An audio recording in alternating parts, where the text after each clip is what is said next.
با سلامی دوباره به کارمندان عزیز رادیو آزادی، به همه آنهایی که این لحظه ها در آزادی ویدیو کانال مستقیم رادیو آزادی در یوتیوب مورد تماشا دارند. شاله گلخوجه هستم، بازم در خدمت شما و ساعت با وقت پراگ حالا 10 است، در دوشنبه ساعت 1 و در مسکو باشد فعلا ساعت 12 است و تشکر میگم که حالا مورد تماشا دارید. من همه شما از اون رو بعد از 30 ساعت دیگر بازم در پخش مستقیم برنامه خبری رادیو آزادی منتظر میشوم و قبل از اون که برنامه خبری رو من تقدیم شما عزیزان کنم، سرخط خبرهای مهم تاجیکستان و جهان را روی دست دارم که میخواهم برای شما ارائه نمایم. خب شروع میکنم از اون که امروز در تاجیکستان آفرنده نقش رودکی و سینو رو به خاک میسپارند. مرد عارف هنرمند معروف تاجیک در 83 سالگی در دوشنبه وفات کرد. او دفعه اخیر در فیلم معلم کارگردان ناصر سعیدов نقش اجرا کرده است و آرزو داشت که روزی در نقش خیام در پرده سینما پدید آید. درباره کارنمایی ایجادی و زندگی این هنرمند شناخته در برنامه خبری به شما معلومات میدیم. همکاران ما صبح نظر اهل زیو و آنهایی که با مرد عارف کار کردند ثبت نمودند و ما در نوبت خود کارمندان رادیو آزادی به خانواده این هنرمند شناخته همدردی خود را بیان می‌نماییم و پیشنهاد داریم که در برنامه خبری ما را همراهی کنید و گزارش را درباره این مرد هنر تماشا کنید. خوب، در برنامه امروز همچنین صحبت سفیر قرقیزستان را در تاجیکستان پیشنهاد شما خواهیم کرد که قرار است به همین زودی ها از این وظیفه‌اش برود. سبب برکناریش هم این بود است که در قرقیزستان فعالیت این سیاستمدار را انتقاد کردند و گفتند که او باید در نسبت بحث‌های مرزی با تاجیکستان عکس العمل شدیدتر نشان بدهد. خود سفیر در این موضوع چی نظر دارد با ما باید خواهید فهمید، زیرا موضوعهای بحث مرزی میان تاجیکستان و قرقیزستان در چند سال اخیر تا یک اندازه شدت گرفته است و طور شما هم شاهد هستید بین ساکنان دو طرف پیوسته جنجال و کشمکش ها برمیخیزد و فکر میکنم شنیدن صحبت سفیر نیز برای شما از منفعت خالی نیست. بخش پردرآمدی سوغورته به دست شرکت فراز رفت. سوغورته اولین ملی که مربوط به فراز از بیمه حیات و سلامتی زایران حج و بیمه واسطه های نقلیات را صاحب شد. این شرکت که همگی 2 سال قبل یعنی ماه اپریل سال 2016 تأسیس یافته است، در یک مدت کوتاه قسمت های مهم و پردرآمدی بازار سوغورته را در تاجیکستان از آن خود کرده است که در گذشته تنها شرکت دولتی تاجیک سوغورته به آن دسترسی داشت.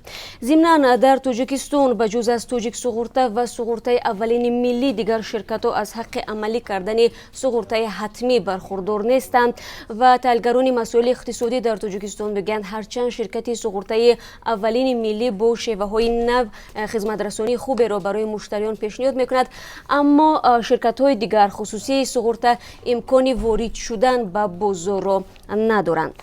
مقامات وعده داد اما بعضی منزل ها تا به حال بمپوش ندارند.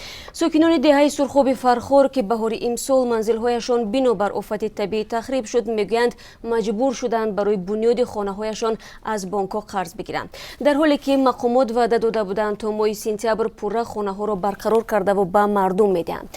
خب به طور شما هم در یاد دارید در پی بارشات مهمه در دهه سرخاب جامعه غلبه نویه فرخورده ها خانه زیر آب مانده، برخی ولنگار شده بود. مقامات بعد تحقیق معلوم کرده بودند که این آفت طبیعی به ساکنان نویه فرخور 3 میلیون سومانی ضرر وارد کرده است.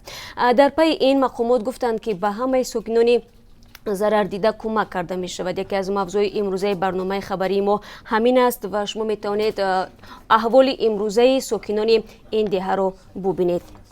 فیس آف سنترال ایشیا تراحون و مدل ها را از کشورهای آسیای مرکزی در دوشنبه سرجم کرد.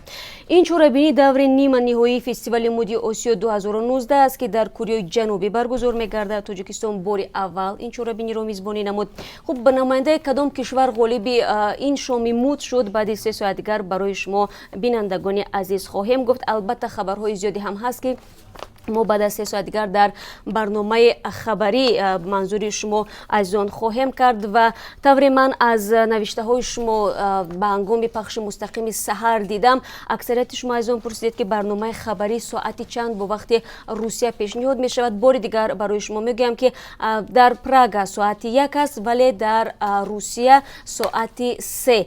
شما میتونید برنامه رو مستقیما تماشا کنید. 3 نصف روزی فراموش نکنید چون که بنابر گزارش به وقت زمستانه 1 ساعت قفوتر رفت، یعنی دیرتر منظوری شما خواهد گشت. و همزمان شما از ما درخواست کردید که چون خود شما هم نوشتید 90% تماشابینان ما مهاجران هستند و شما میخواید که ما بیشتر درباره ما از شما مهاجران مواد پیشنهاد کنیم. البته بینندگان عزیز ما این رو خیلی خوب درک میکنیم و طور شما هم خودتون میبینید ما تقریبا هر روز تلاش میکنیم در برنامه خبری موضوعهایی رو مطرح کنیم که به زندگی شما مهاجران عزیز داخل دارد و من بعد هم هر یک خبری اگر در رابطه با زندگی و کار شما در روسیه بود حتما ما این موضوع رو پیگیری میکنیم و هر نوگانی که شد پیشنهادی شما خواهیم کرد.